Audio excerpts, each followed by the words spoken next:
Convidamos agora o excelentíssimo senhor presidente do Instituto Rui Barbosa, conselheiro Sebastião Elvésio, para falar sobre fiscalização integrada, Suricato.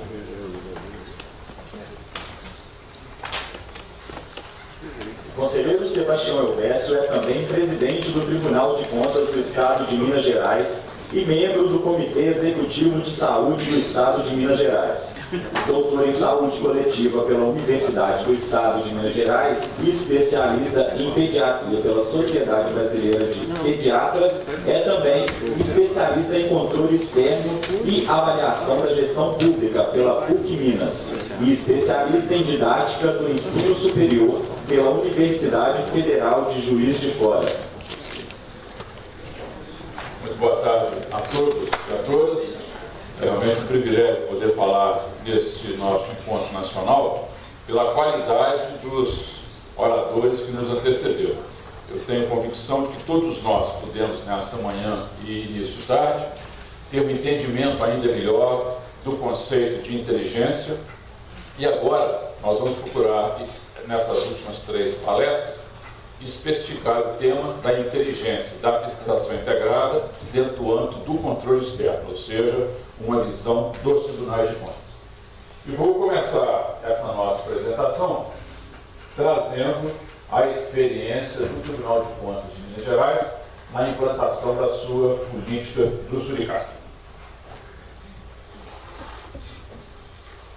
O primeiro ponto que eu gostaria de conversar com os senhores é exatamente essa distinção absolutamente fundamental entre o conceito de inteligência e o manuseio dessas informações estratégicas para a fiscalização integrada. E eu vou me socorrer de 3 autores muito importantes que contornam essa doutrina da inteligência, o que vai me facilitar, porque foram muito abordados pelos nossos palestrantes da manhã. O primeiro deles, que eu gosto muito e aconselho a todos que queiram fazer essa introdução na questão da inteligência, é o professor Washington Platt. Esse livro do Platt, que é, na verdade, o ponto de partida dessa conceituação da inteligência, da informação estratégica, eu tirei uma frase para trazer para o nosso cenário, não apenas da Escola Superior de Guerra, mas do nosso ambiente nos tribunais de contas de hoje. O Platt nos diz o seguinte: de todos os problemas que hoje se põem ante o mundo civilizado, o mais importante é, sem dúvida, prevenir uma guerra de envergadura maior. Ele está descrevendo exatamente esse conceito logo depois do término da Segunda Grande Guerra Mundial. Para nós hoje, isso já é um primeiro ponto que serve de reflexão, qual é a grande guerra que nós estamos enfrentando no âmbito do controle? Trazendo para o nosso cenário do dia a dia, dessa fala do Platt, nós verificamos que nós temos, na verdade, 2 grandes guerras ocorrendo nesse momento no âmbito dos tribunais de contas. Primeiro, um combate importantíssimo com relação à corrupção. Todos aqui já apontaram, ela é muito midiática, né? Tem uma visibilidade muito grande, esse enfrentamento constitucional dos tribunais de contas com a questão da corrupção. Mas a outra guerra, e nós vamos ver que, sob o ponto de vista quantitativo, ela é maior, ela é silenciosa, é a guerra da ineficiência, é a guerra do gasto público mal utilizado. Então, na verdade, esses são os 2 cenários de guerra que nós vamos trabalhar.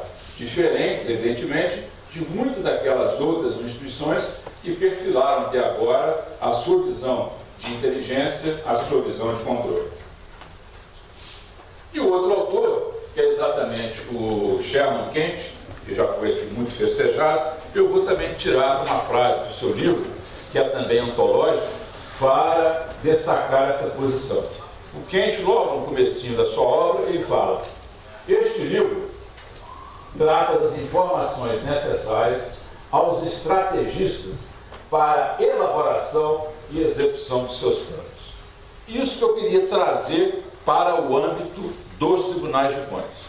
A alta direção dos tribunais de contas os conselheiros substitutos, os procuradores, né? Enfim, a alta direção dos tribunais, na verdade, pratica a todo instante essa visão estratégica, tanto para a elaboração do plano estratégico do próprio tribunal, que evidentemente vai ser compartilhado com o seu corpo técnico, com seus servidores, mas fundamentalmente para os jurisdicionados que nós vamos fiscalizar. Então, essa é uma visão também muito importante. Entender que os planos, e aí quando eu falo plano, é no sentido amplo das leis do ciclo orçamentário mesmo e da governança e gestão, tem de estar diante do olhar dos tribunais de contas. E ele termina. Informação, tal como estudaremos, é o conhecimento necessário aos civis e militares que ocupam as mais altas posições para a salvaguarda do bem-estar nacional.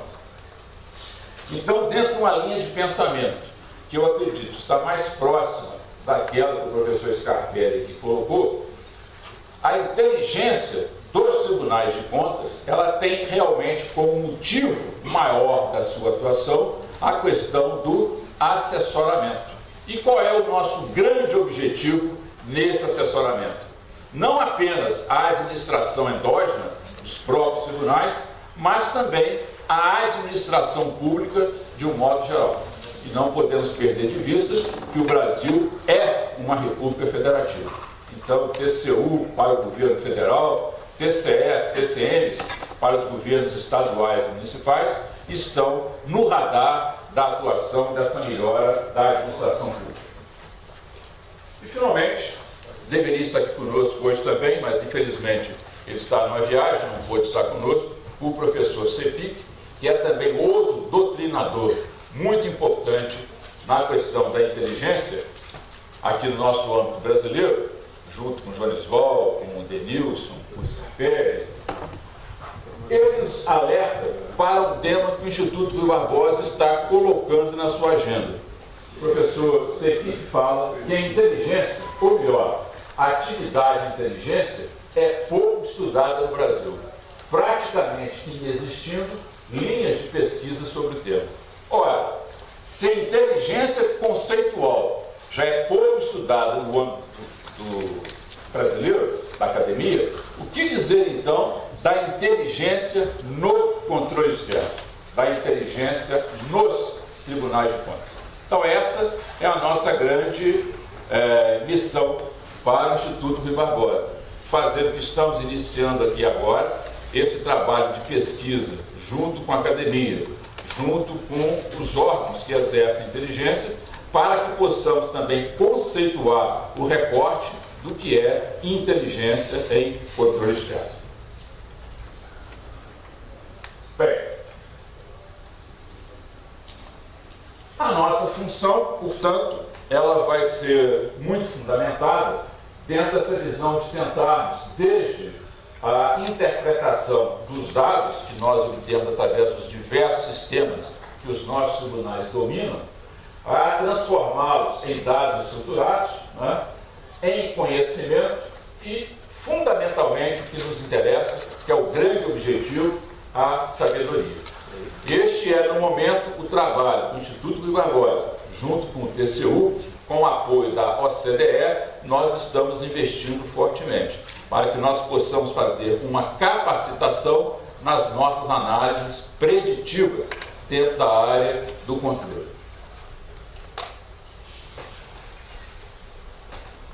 Portanto, nós podemos revisitar uma pesquisa que foi feita para o Tribunal de Contas de Minas Gerais, mas que certamente vale para o controle externo brasileiro, para o nosso planejamento estratégico, de quais são essas macro tendências no controle externo. E o primeiro item me chama muito aqui a atenção. O primeiro ponto, e às vezes passa desapercebido, por isso que eu quero insistir, é que o controle externo deve contribuir para a melhoria da governança, da gestão responsável das finanças públicas e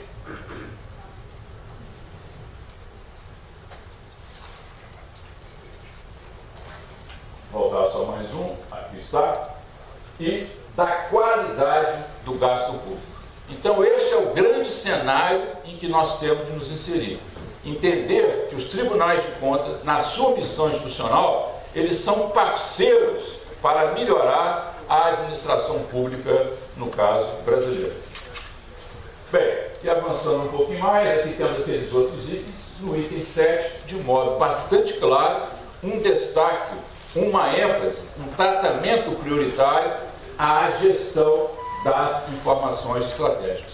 Não é por outro motivo que o trabalho da Tricom, ao criar o marco de medição do desempenho dos tribunais de contas no Brasil, valida, classifica e rotula essa presença da gestão das informações estratégicas em cada uma das nossas casas de controle. E aqui eu concordo totalmente com o que disse o professor Denilson, que o nome pouco importa, se é uma unidade de inteligência, se é uma unidade de fiscalização integrada, mas o que precisamos é fazer esse tratamento das informações estratégicas. Esse trabalho também merece muita nossa reflexão.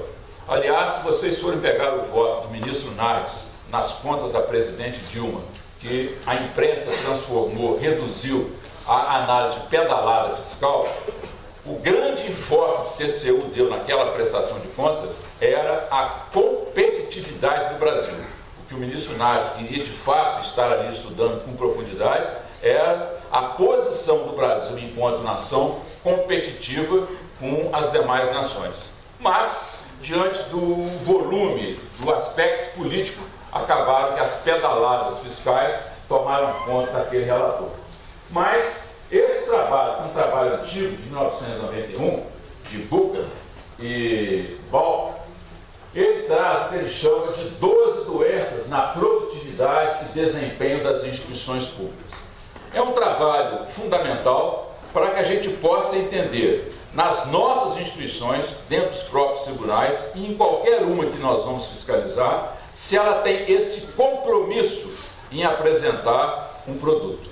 Nós não podemos ficar mais passivos, tanto nas nossas instituições, quanto naquelas que fiscalizamos, esse descompromisso com o resultado, com a medida das várias possibilidades. E aqui ele lista 12 situações, não é? Em que, se nós formos analisar cada uma delas, estão muito próximas do dia a dia das nossas instituições. Por exemplo, ele fala doença do Dr. Pangloss, aquela figura clássica do Voltaire no seu romance O Cândido, em que nada se pode fazer, né? Tudo é muito difícil. Então, muitas vezes, quando se quer implementar alguma mentalidade nova, fazer alguma transformação, a primeira possibilidade é um não, né? Um serviço novo para a minha instituição? Não. Vão ficar dentro da mesma caixinha, fazendo o mesmo, mas quando muito, o mais do mesmo. O que a gente precisa hoje realmente é fazer diferente. Eu não vou percorrer todas elas, porque nós temos outras coisas aqui mais importantes a mostrar. E, resumindo essa situação da necessidade das nossas instituições darem um salto quântico para exercer o controle com essas atividades de fiscalização integrada, eu vou me socorrer de um trabalho que é absolutamente antológico. São dois psicólogos, Chaves e Simons, que publicaram esse trabalho na revista Persecution, em 1999, que mostram como que você, estando trabalhando dentro de um determinado cenário, você pode, muitas vezes, não perceber o que está acontecendo em redor daquele cenário. Não sei se com essa luz eu vou conseguir te mostrar, mas vamos tentar ver. This is an awareness É um test. teste, então, de percepção. How many passes does the team in A white pergunta é muito simples. Quantos passos o time de branco vai dar?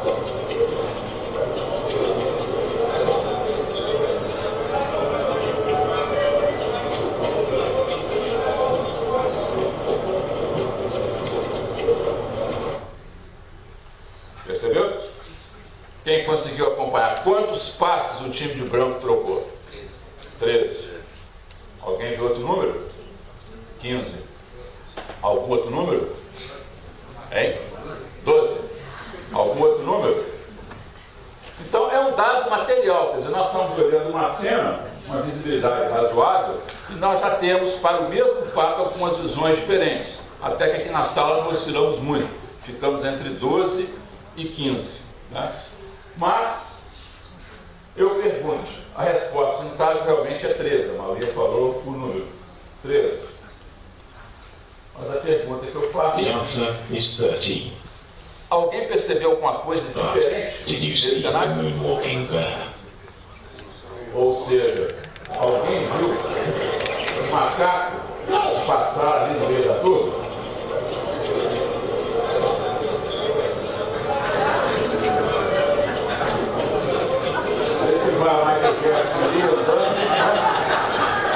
Mas nós estávamos tão preocupados em medir quantas passes o time de branco deu, e você não percebeu naquele cenário uma coisa muito mais significativa passar. Isso se chama cegueira focal.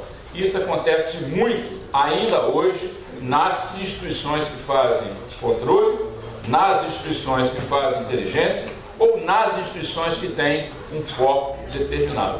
É o que eles chamam de cegueira focal. Você está tão focalizado em fazer o seu trabalho que você não percebe essa modificação em tudo. Portanto, nós vamos revisitar a nossa Constituição do Brasil para relembrar, não é, que nós temos uma missão muito mais importante do que ser meramente um validador de contas públicas.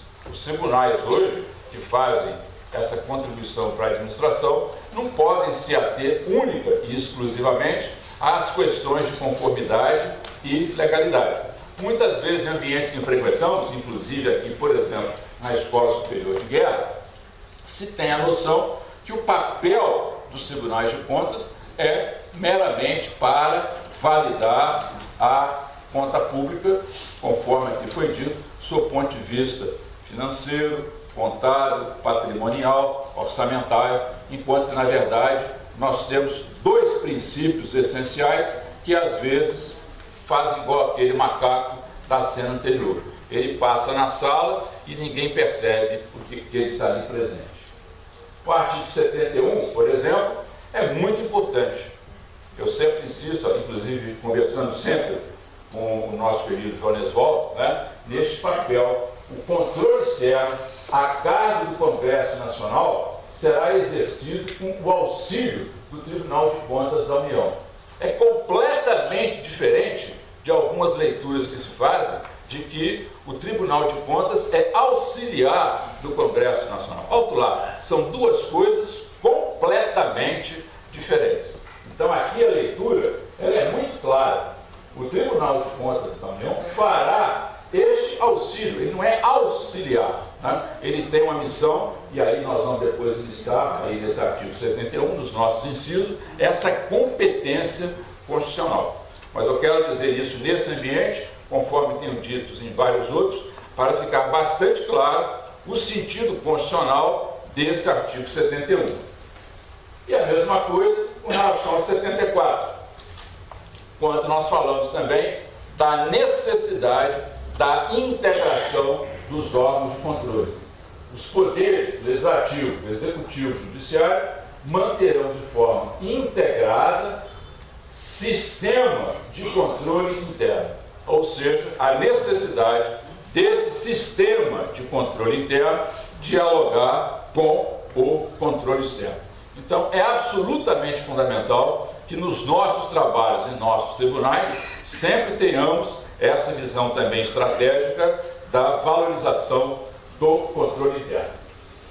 E o artigo 37, que também às vezes fica muitas vezes escondido, a gente tem muita dificuldade ainda hoje de chamar para a discussão, coloca o princípio da eficiência, o princípio da qualidade do gasto público como um princípio constitucional ao lado dos outros dados tradicionais aí, como legalidade, impessoalidade, etc, etc. Então, olhar essas três posições, Tribunal de Contas não é órgão auxiliar de outro poder. Nós não pertencemos ao poder legislativo. Nós somos um órgão com status constitucional diferente do poder executivo, do judiciário. E temos essa missão de fazer a avaliação da eficiência. Todos esses dados são importantes para essa visão bastante moderna daquilo que o professor Scarpelli acabou de falar, eu concordo totalmente, de que a atividade de inteligência nos tribunais de contas é fundamentalmente para assessorar a tomada de decisão. Nossa mesmo, enquanto Tribunal de Contas, e dos nossos jurisdicionados. E aí, dois itens importantíssimos que os tribunais têm que ajudar a administração brasileira. É a implantação de níveis adequados de governança e de níveis adequados de gestão. Primeira coisa que temos de fazer nesse assessoramento para a administração pública brasileira conhecer: governança é uma coisa, gestão é outra coisa. Governança, eu costumo dizer, é uma santíssima trindade. É direcionar, avaliar e monitorar. Este é o papel da alta administração. Gestão, para quem vai executar, eu costumo dizer que é o quadrado mágico. É o PDCA, que aqui foi dito. É o planejar, executar, controlar e agir. Então, nós não podemos misturar nas instituições essa situação. E o Instituto Rui Barbosa foi a campo, com apoio de todos os tribunais do Brasil, para fazer esse levantamento dessas preliminares. Esse do Índice Nacional de Governança já foi votado no TCU, é o acordo aprovado em maio de 2015, e o resultado nos deixa muito preocupados, muito preocupados. Um trabalho que nós envolvemos cerca de 7.800 instituições do mundo federativo do Brasil. E, lamentavelmente, o nosso índice geral de governança, 15% apenas, está aprimorado. 85% das instituições do Brasil não têm boa governança. E quando eu separo os três pilares da governança, o melhorzinho que eu tenho é o controle. Ainda é o controle, com 24%. A estratégia 17% e a liderança 15%. Então nós temos aqui um trabalho muito grande de assessorar essa melhoria da governança no Brasil. Por esfera, o quadro também não é muito animador, não. Como é de se imaginar, o pior é dos municípios, com 14%. O estadual com 15% e o federal com 26%. Ou seja, o pito serve para os três níveis de governo. Temos aí que trabalhar muito nessa questão de melhorar a nossa governança. Vejam lá os senhores que nós tivemos 380 unidades federais, 893 estaduais e 6.497 municipais. Uma adesão muito grande a esse questionário feito pelo Instituto Rui Barbosa, em conjunto com todos os tribunais de contas do Brasil. Em razão disso, nós começamos a trabalhar o ano passado para unificar as normas de auditoria do Brasil. Porque a grande crítica que encontrávamos é que os TCs utilizavam as NAGs, o TCU usava as NAGs e o usuário ficava confuso em qual norma confiar. O Instituto Rui Barbosa fez um trabalho muito grande no ano passado e, ao final do ano, lançamos o que nós estamos chamando de livro azul da auditoria do Brasil. É essa harmonização. Assim como os Estados Unidos têm lá o seu Green Book, nós temos agora o nosso livro azul de auditoria com essas normas. Então, o que se deseja nesse momento é que todos os 34 tribunais de contas do Brasil adiram a essas normas como sendo a sua norma de auditoria.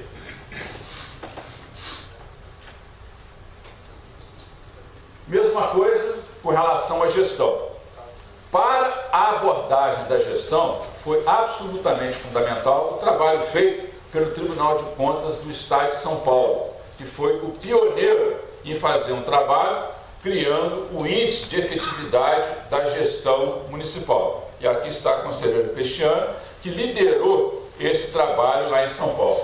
O Instituto Rui Barbosa verificou que essa metodologia podia ser perfeitamente aplicada aos 5.570 municípios do Brasil.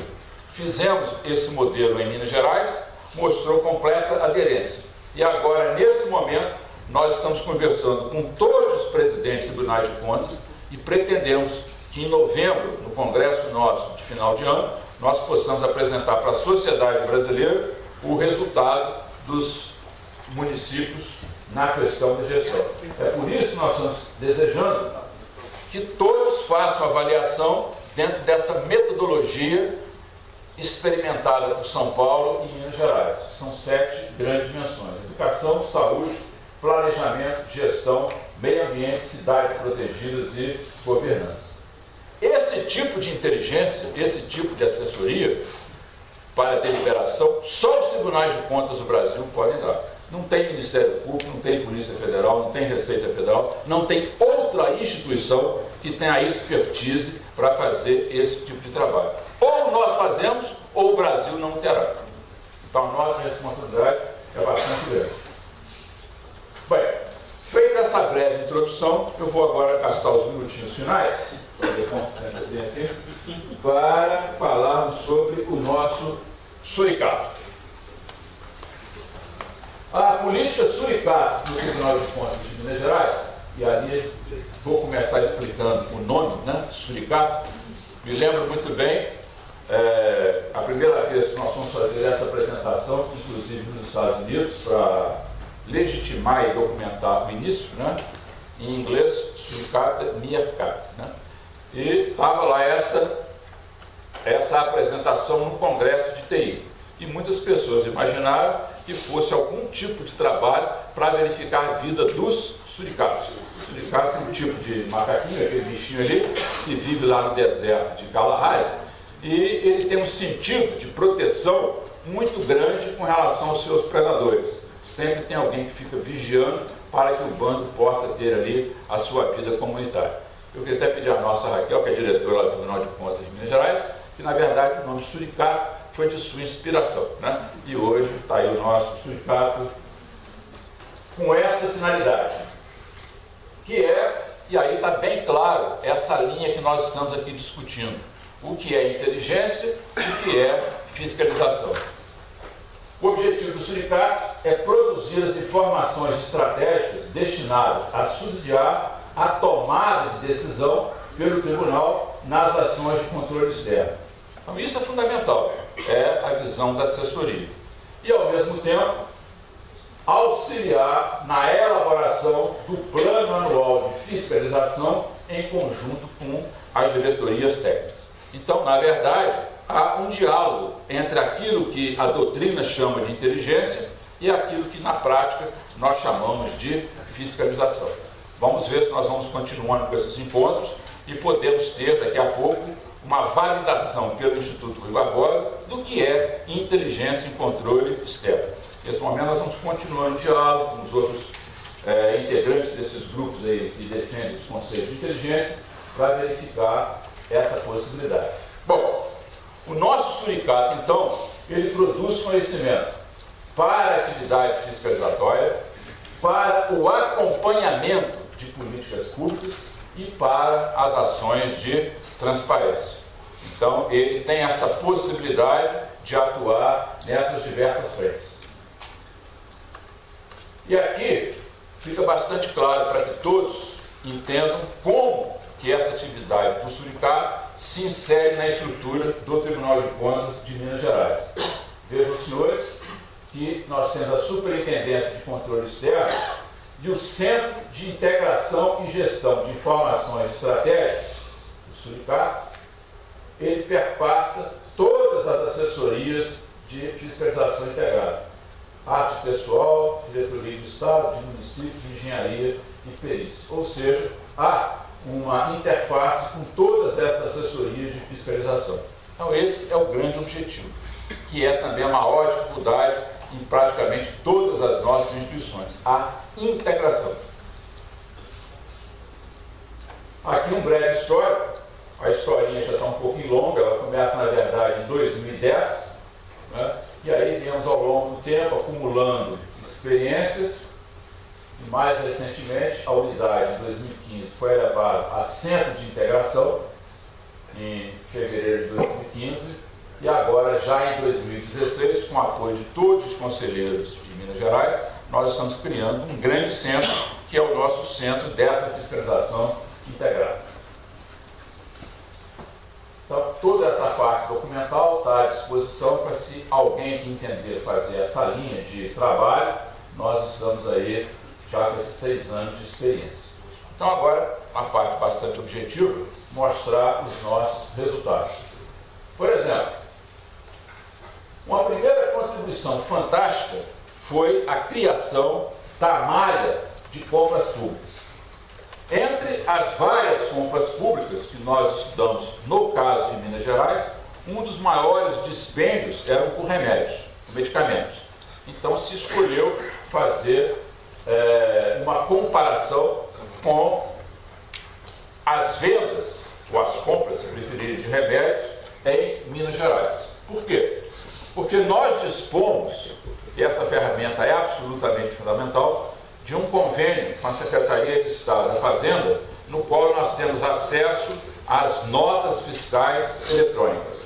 Então, o Tribunal de Contas recolhe as notas fiscais de todos os jurisdicionados, tanto das prefeituras quanto do Estado. E temos a nossa base, tanto a partir do preço de fábrica, quanto do preço máximo de venda ao governo, do preço desses diversos medicamentos. E esse foi um trabalho assim, fantástico para o pessoal criar esse banco de dados.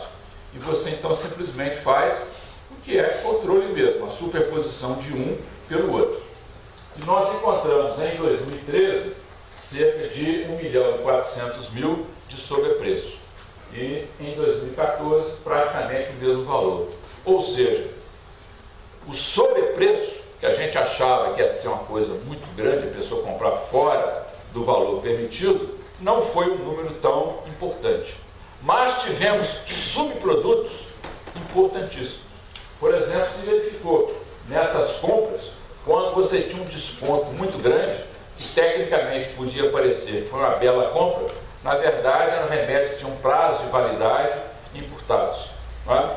Ou seja, muitas vezes uma compra para se atender aquele objetivo constitucional lá do município, de gastar 15% com saúde, o Estado gastar 12%. Não é?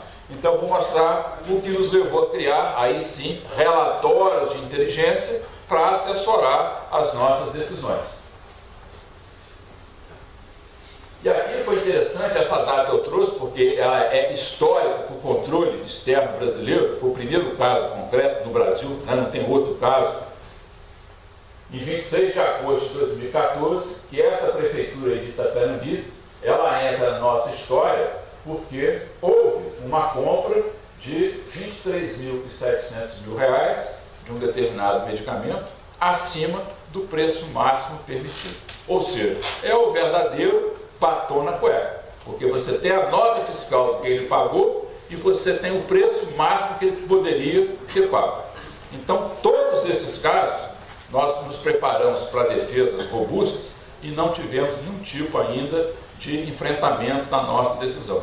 Ao contrário, o que nós temos verificado nesses casos é muitas vezes a própria instituição, como é o caso aqui desse, que é servidores militares de Minas Gerais, fazer a devolução do dinheiro.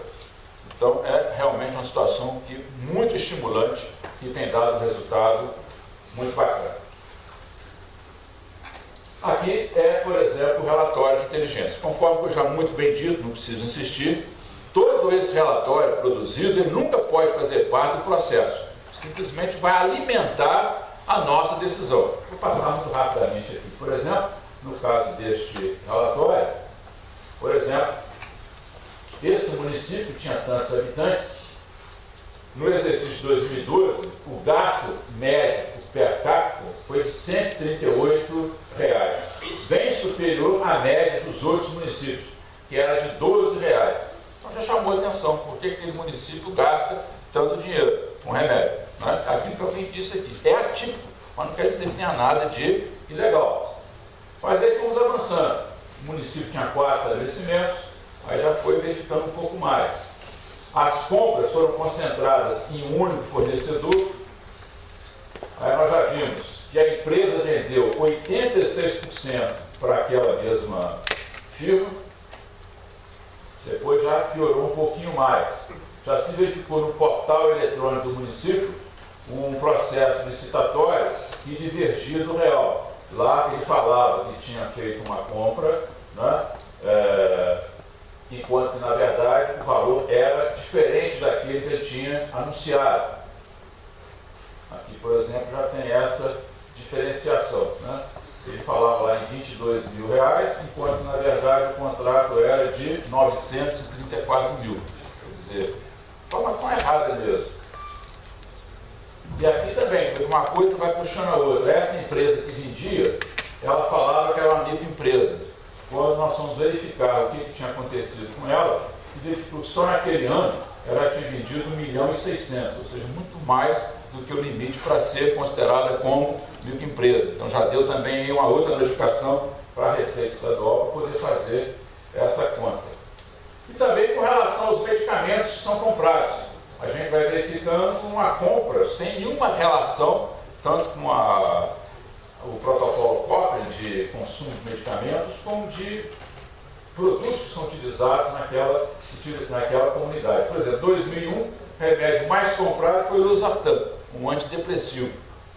Era um município aí com em torno de 4 mil e poucos habitantes e comprou 50 mil comprimidos para tranquilizar a turma.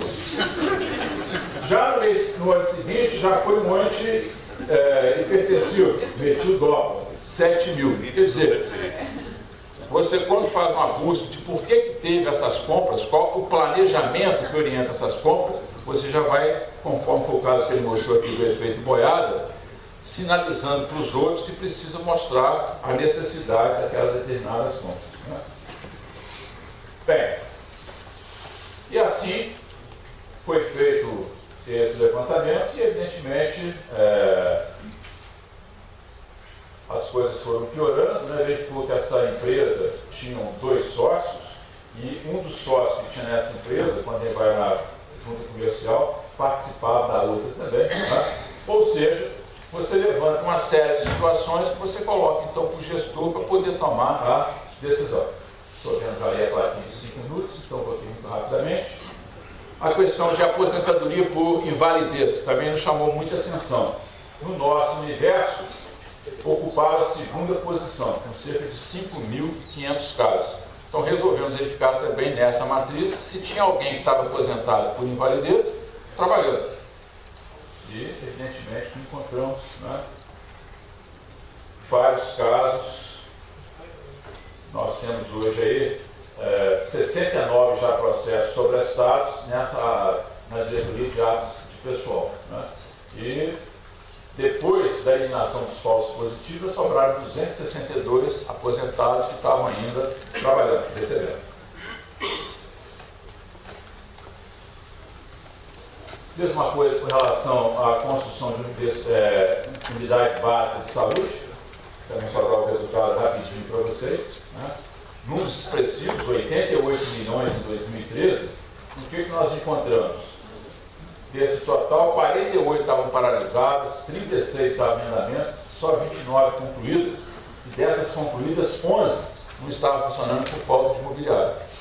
Completa falta de planejamento.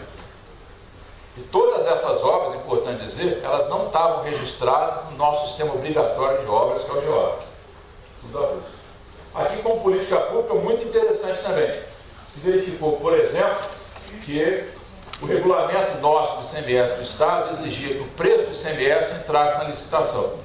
E o sindicato verificou que muitas empresas mineiras perdiam porque o ICMS no outro Estado era menor. Então fizemos um trabalho de orientação de política pública para tirar o ICMS da licitação.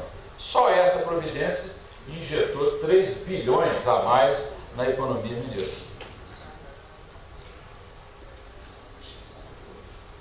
Aqui, para mim, é o dado que eu estou mais entusiasmado, é a questão da judicialização. Todos os estados brasileiros, inclusive o governo federal, a curva da judicialização é crescente. Minas também. Nós saímos lá de 30 milhões originais, corrigidos hoje em 50, e chegamos em 2013 ao nosso maior valor, 341 milhões. Então o sindicato começou a verificar, junto com o Tribunal de Justiça, junto com o Conselho de Saúde de Minas Gerais, por que se tinha tanta judicialização.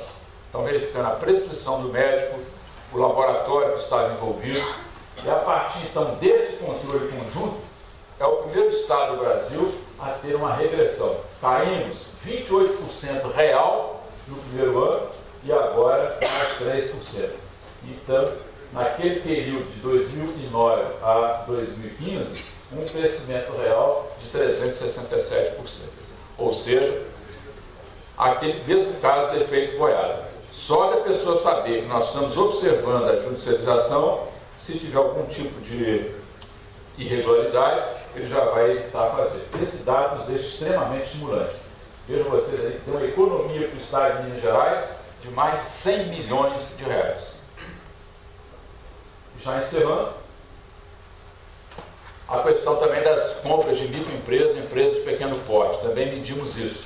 Mesmo em 2015, com as compras diminuíram, o que nós verificamos é que as compras das microempresas e das empresas de pequeno porte não tiveram o mesmo prejuízo, porque nós estamos lá acompanhando essa obrigatoriedade. Observem vocês aí, por exemplo, que em 2014, de 2 bilhões e 600 milhões que foram comprados de empresas que não eram micro, nem de pequeno porte, caiu para 2015 para 1 bilhão e 990. Enquanto que as de pequeno porte e as microempresas tiveram quedas muito menores. Tá vendo? Lá era 32%, aqui passou a ser 34%, percentualmente até aumentou. E as de pequeno porte, que eram 12%, passou para 15%. Ou seja, fiscalizar a lei complementar 141 também vale a pena. Bom, encerrando então, queria mostrar para vocês o prédio que estamos fazendo hoje, em razão dessa necessidade de privilegiar a fiscalização integrada. É um prédio que nós temos para 3.700 metros quadrados para fazer essa abordagem. Esse é um rápido cenário do nosso interior, né? A sala de acompanhamento com dashboard. E esse computador já está sendo de excelência para nós, um mega computador com 97 terabytes, para poder fazer o cruzamento dessas notas fiscais eletrônicas. Não sei se a Jaqueline está aqui. São quantas notas fiscais que tem, Jaqueline, já? Total? 12 milhões de notas fiscais eletrônicas já decodificadas e armazenadas no nosso mega computador para os preços de referência. E termino mostrando esse dado, que é o único que eu consegui até hoje na literatura. Nós não conseguimos ter ainda um outro documentado tão cabalmente, que nós não podemos ser ingênuos, nem com a indústria farmacêutica, nem com nenhum outro tipo de indústria, no sentido de existir um consumo reservado. O único caso que eu tenho é esse caso da República Tcheca. Foi uma análise feita pela Philip Morris, que é uma multinacional importantíssima na produção de cigarro. O que aconteceu lá na República Tcheca? O cigarro com determinado preço, o governo precisando melhorar o faturamento, aumentou o imposto. A Philip Morris reclamou, minha venda está caindo. Aí fez um estudo para mostrar para o governo que, na verdade, quem fumava, em vez de dar prejuízo para o governo, dava benefício. Olha o cúmulo do absurdo dessa política pública. O fumante em vida, a Philip Morris mediu, ele tem altos custos médicos no orçamento. Em compensação, aumenta a receita com impostos. O fumante morto poupa o governo de tratamento de saúde, das pensões e do abrigo para idosos. É um trabalho científico. Veja quem assina lá, Gordon Ferro. Ou seja, o fumante morto dá uma economia de 147 milhões para o Estado. Então, sugeriu, como política pública, de não combater o tabagismo, porque daria uma economia. Quer dizer, se é capaz de fazer um trabalho desse tipo, imagina o que não pode fazer para apresentar remédios, pílulas, enfim, medicamentos, em que você tem uma reserva do governo para fazer compra de 15% do total dos estados, né, dos municípios, 12% dos estados. Termino, então, com essas 3 frases que eu gostaria de homenagear a todos que estão aqui nos acompanhando nesse encontro de inteligência. A primeira de Renouvier, que eu gosto muito, que ele fala exatamente no seu livro, Ucronia, né, é a utopia do passado, uma exposição de acontecimentos que não tiveram lugar. O indivíduo, em geral, é vítima de uma ilusão quanto à necessidade incontestável que se faça com que o fato consumado lhe pareça ser único dentre todos os outros imaginários. Né? É a teoria do fato consumado.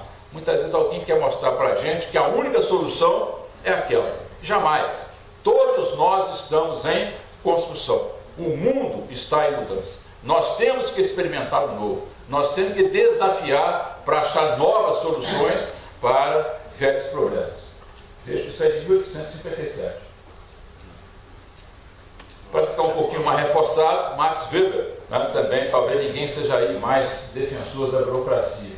No caso da liberdade, porém, olhamos para o evento como algo que está em formação, isto é, algo que ainda não ocorreu e, portanto, como algo não necessário.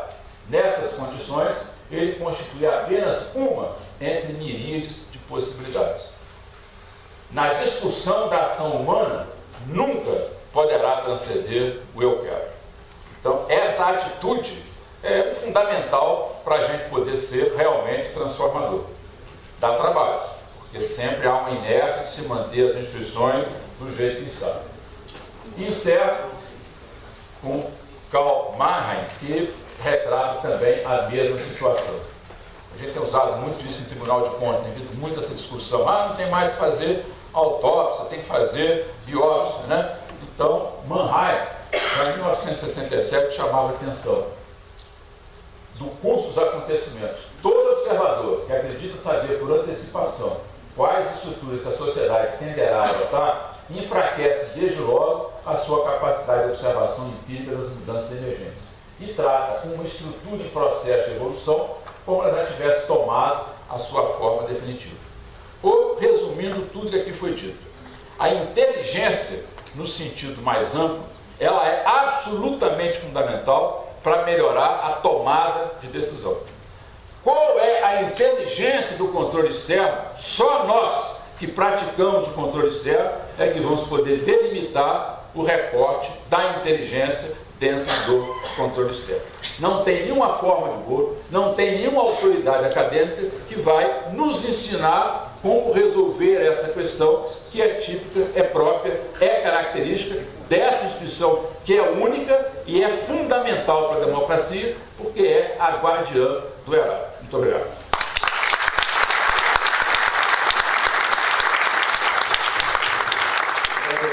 Senhor presidente do Instituto Rui Barbosa e do Tribunal de Contas do Estado de Minas Gerais, conselheiro Sebastião Elvésio. E convidamos o excelentíssimo senhor presidente do Tribunal de Contas do município da Bahia, Francisco Neto, para a entrega do certificado e da homenagem do Instituto ao nosso palestrante.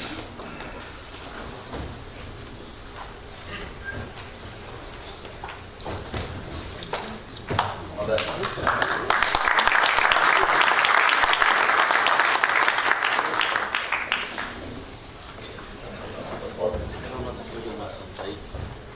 Você grita nela.